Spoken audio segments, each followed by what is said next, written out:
সরকারটা মহিলা, সেই মহিলা সরকার থাকা অবস্থায় আপনারা নিরাপদে আছেন? এতদিন বলছে মেয়েরা হয়তো নিরাপদে আছে, কিন্তু আসলে আমরা নিরাপদে নয়। আমি এখনো পর্যন্ত মানে যখন ক্লাস থেকে ফিরতে হয় আমাদের রাত্রিবেলা করে, ঠিক আছে, তখন যখন আমরা সায়েন্স সিটি পর্যন্ত থাকি হয়তো নিজেকে সেফ ফিল করি, তারপরে রাস্তাটা আমরা নিজেকে সেফ ফিল করি না, ঠিক আছে।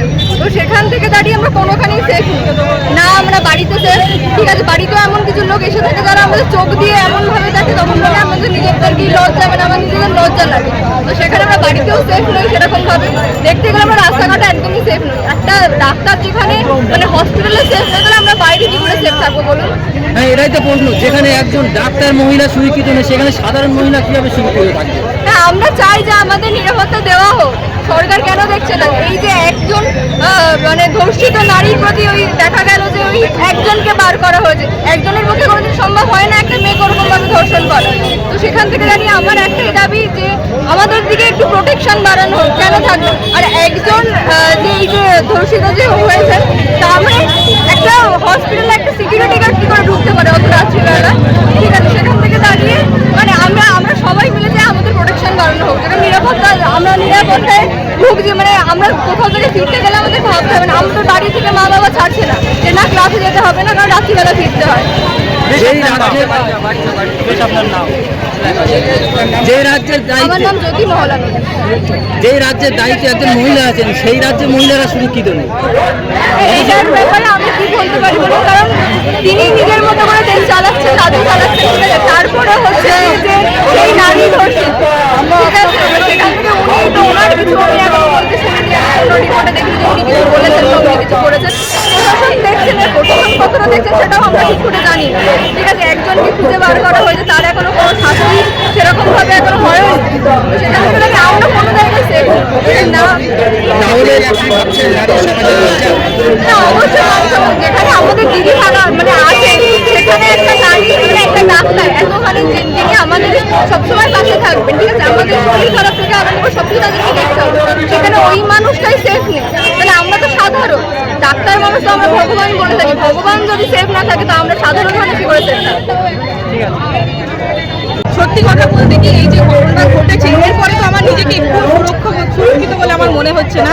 আমি আমার বাড়ি এখানে হতে পারে, কিন্তু আমি এখান থেকে প্রায় 200-250 কিলোমিটার দূরে থাকি আমার কলেজ রামপুরহাটে। তো এখন আমি এটাই ভয় পাচ্ছি যে আমি এত কলেজ অব্দি যাবো কি করে, কলেজে আমি থাকবো কি করে, সেখানে আমি কি করে পেশেন্ট দেখবো, আমাদের ওয়ার্ডে যেতে হয় পেশেন্ট দেখতে হয়, সেখানে আমরা কি করে পেশেন্ট দেখবো, আমি হসপিটালে থাকতেও ভয় পাচ্ছি। তো আমি রীতিমতো প্রচন্ড ভয় পাচ্ছি যে আমি কি করে কাজ করবো। সেই জন্য আমাদের রাস্তায় নামা, আমরা রোজ আন্দোলন করছি যে আমাদের নিরাপত্তা দেওয়া হোক।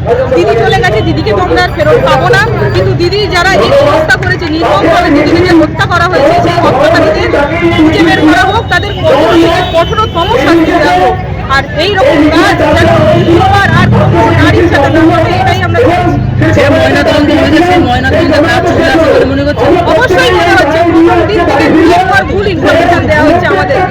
আজ থেকে 7 দিন আগে এই ঘটনাটা ঘটেছে, কিন্তু প্রত্যেকটা দিন প্রথমে বলা হলো আত্মহত্যা, তারপরে বলা হলো সাইকো, প্রত্যেকটা রিপোর্টই ভুল এসছে। তো আমার পুরোপুরি বলা হচ্ছে এখানে একটা রাজ্যে মহিলা সরকার, মহিলার আতঙ্কে রয়েছে, কি বলবো? সেটাই তো এখন সবচেয়ে বড় প্রশ্নের আর সন্দেহ হয়ে যাচ্ছে যে আমাদের পুলিশমন্ত্রী মহিলা, আমাদের স্বাস্থ্যমন্ত্রী মহিলা, মুখ্যমন্ত্রী মহিলা, কিন্তু আমরা সেই রাজ্য থেকেও আমরা মহিলারা সেফ নই। এটা বড়ই দুঃখজনক ঘটনা, কিন্তু রিয়েলিটিতে এটাই হচ্ছে। এটা খুবই লজ্জাজনক আমাদের কাছে, আমরা এই রাজ্যের নারী হয়ে। আন্দোলন কি জারি থাকবে? অবশ্যই জারি থাকবে, যতদিন না আমরা আমাদের নিরাপত্তা সুনিশ্চিত পাচ্ছি আমরা আন্দোলন ছেড়ে উঠবো না, যতদিন না আমাদের নিরাপত্তা সুরক্ষিত করা হচ্ছে। আমাদের এটা চাই, নাহলে আমরা কাজ করবো না। বেশ, আপনার নাম? আমার নাম লাঠিবাজ।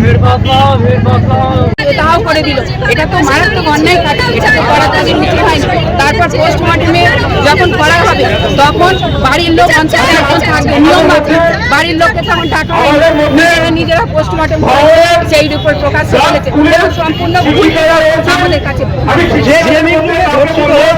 তার পাশে দিনের কাজ চলছে, কত বড় একটা ঘটনা, কিন্তু পাহারা দিচ্ছে